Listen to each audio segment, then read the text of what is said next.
Everyone faces different challenges in small business. And definitely we have a passion for what you're doing, but it doesn't mean we're good at everything. Active Nutrition Team, I started as a solo in 2018 with a small vision of helping our community improve their health.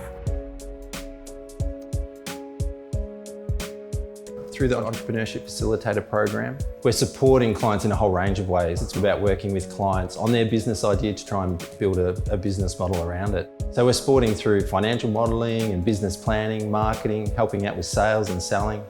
I was really fortunate to have been able to connect with Jenni at the Active Nutrition Team. We were able to provide support with that accountability, linking Jenni in with different services. Jenni really saw the importance of connection and collaboration with fellow businesses.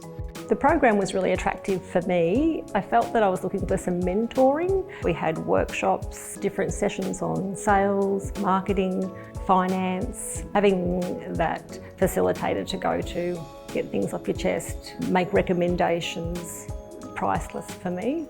The most rewarding part of this program is, I think, seeing clients build successful businesses and start to employ people. You know, that's what we've seen with Jenni. She's built a successful business and she's now employing her daughter as part of that business. I think we've all got hobbies and passions that we'd love to be able to create a business out of, you know, to be able to bounce out of bed every day to follow your passion. And it's important that people get the opportunity to explore those small business options. I've been in business now for 4 years and we've gone from a home-based office to a shared hub environment now to a retail store, and definitely wouldn't have been achieved without the program. And Courtney's always available, doors always open.